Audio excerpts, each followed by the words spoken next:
Welcome to our blog. তো তোমরা thumbnail দেখে নিশ্চয়ই বুঝতেই পেরে যাচ্ছ আমরা কোথায় যাচ্ছি, কি করছি না করছি। তো চলো পুরো ভিডিওটা তোমাদের দেখাবো, তোমাদের সঙ্গে শেয়ার করব আজকে আমরা কোথায় এসেছি আর কেমন হয়েছিল সেখানকার প্যান্ডেল। তার জন্য তোমাদের পুরো ভিডিও দেখতে হবে। আর এর মধ্যে অনেকগুলো প্যান্ডেল আছে, শুধু একটা প্যান্ডেল না। তাহলে তোমরা পুরো ভিডিও দেখো, বুঝতে পেরে যাবে আমরা কোথায় কোথায় প্যান্ডেল দেখেছিলাম। তো আমরা চলে এসেছিলাম এইখানটায়। ঠাকুরগুলো খুবই সুন্দর হয়েছিল, তোমরা দেখলেই বুঝতে পেরে যাবে। আর প্যান্ডেলগুলোও খুব সুন্দর ছিল। প্রত্যেকবার এখানকার থিম খুব সুন্দর হয়, এবারও খুব অ্যাট্রাকটিভ ছিল আর খুবই খুশি হয়েছিলাম। আগেরবার যেটা ছিল রাম মন্দির, এবার একটু অন্যরকম করেছে থিমটা, আনকমন থিম। তো খুবই ভালো লেগেছে। তোমরা সবাই দেখাচ্ছিল, অনেকে ভিডিও করেছে যে আই আছে একটা চোখের থিম যেটা ছিল লাইটিংয়ের মাধ্যমে, সেটা আমরা গিয়ে দেখতে পাইনি। এবার মনে হয় চোখটাকে আউট করে দিয়েছে, ওর চোখটার ওখানে দেয়নি লাইটিংয়ের মাধ্যমে। আমরা ভিড়ের মধ্যে দেখো দাঁড়িয়ে আছি। একটা জিনিস ভালো, যেটা হচ্ছে আমাদের শ্রীভূমি কি হয়েছিল, ঘন্টার পর ঘন্টা লাইনে দাঁড়িয়ে থাকতে হয়েছিল। এখানে কিন্তু সেটা না, এখানে লাইন চলছে চলছে চলছে। তোমরা দেখেছো, বুঝতেই পেরে যাচ্ছ কোথায় এসেছি। হ্যাঁ, আমরা সন্তোষ মিত্র স্কোয়ারে এসেছি আজকে ঠাকুর দেখতে। খুবই মজা হচ্ছে যে ভেতরটা কেমন করেছে, সবাই ভিডিও করেছে, আমিও দেখার জন্য খুব এক্সাইটেড কখন আমি দেখতে পাবো। আর সত্যি কি বলবো তোমাদের সঙ্গে, ভেতরটা এত সুন্দর ছিল, তোমরা না দেখলে কেউ বুঝতে পারবে না। আমি ভিডিওতে যতটা না বলবো ততটা তোমরা গিয়ে দেখতে পাবে যে কেমন হয়েছিল। ঢোকার মুখে বাইরে থেকে দেখেই সবাই পুরো ইমপ্রেস হয়ে গেছে, কিন্তু ভেতরে গিয়ে যেটা হবে সেটা আরোই ভালো। আমি তো গিয়ে ভেতরে সারপ্রাইজ হয়ে গেছিলাম, বাইরে এতটা গরম আর ভেতরে এত সুন্দর ঠান্ডা। আর ভেতরের যে লাইটিংয়ের মাধ্যমে যে থিমটা করেছিল খুবই সুন্দর ছিল, জাস্ট বলা যাবে না, ভাষাই বলতে পারছি না আমি, এত সুন্দর ছিল। তোমরা যারা যারা এই ব্লগ দেখছো কমেন্ট করে জানিও তোমরা কোথার থেকে দেখছো, আর চাইলেও তোমরা দেখে আসতে পারো। তোমরা এখন ফাঁকা টাইম আছে আর খুব সুন্দর, অতক্ষণ ভিড়ে দাঁড়াতেও হচ্ছে না, তোমরা গিয়ে দেখে আসতে পারো। না দেখলে তোমরা বুঝতে পারবে না জিনিসটা কত সুন্দর হয়েছে। আমরা ভাবছিলাম যে আমরা হয়তো দেখতে পাবো না।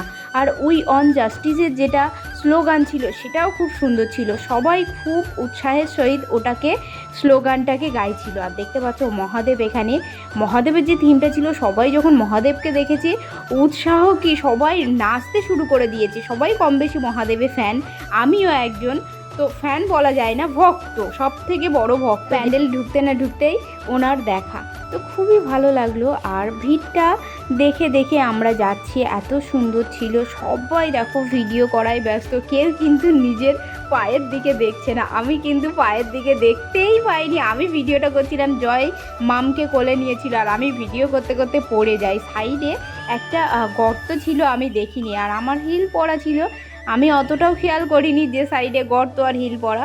আমি পড়ে গেছি, আমার পায়ে চোট হয়েছিল, সেগুলো তোমাদের সঙ্গে শেয়ার করিনি। ওগুলো শেয়ার করলে অনেকে বলবে এত ন্যাকামো করার কি আছে, তো জাস্ট ওগুলো সাইডে রেখে দাও। এবার ভেতরটা তোমরা দেখে নাও। আমি যেটা বলছিলাম, ভেতরে গিয়ে সুন্দর ঠান্ডা ছিল, আমরা বাইরে থেকে বুঝতে পারছিলাম না যে ভেতরে এত সুন্দর ঠান্ডা হবে। আর দেখো দেবী দুর্গা ও মহিষাসুরকে বধ করছে। আর শিবের যে কৈলাস পর্বতে যে থিমটা ছিল সেটাও ছিল, তোমরা দেখতে পাবে।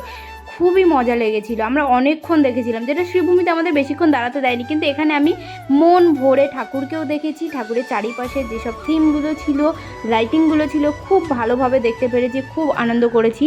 আর দেখো তোমরা মা দুর্গাকে খুব সুন্দর লাগছে।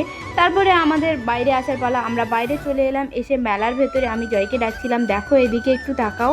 তারপরে বাইরের থেকে দেখো লাইটিংয়ের যে প্যান্ডেলের যে থিম দেখা হয়ে গেছে। আমরা এবার বাড়ি আসার জন্য ট্রেন ধরবো, তো স্টেশনে আসতে হবে। তার আগে লাস্ট মুহূর্তটা আমরা মেলার মধ্যে দাঁড়িয়ে দেখছিলাম। মেলার মধ্যে এসে জয় আমাকে বলছে এইবার চলো নাকি, আমি বললাম আরেকটু দেখে নিই, খুব ভালো লাগছে, এত সুন্দর হয়েছে, বাড়ি যেতেই ইচ্ছা করছিল না। কিছু করার নেই, আমাদের সোনারপুর লোকাল ধরার ছিল, আর সেটা ছিল 10:30টায়। আমরা বেরিয়ে এলাম, বেরিয়ে এসে ট্রেন ধরলাম। ট্রেন ধরার পর সোনারপুরে নেমেছি।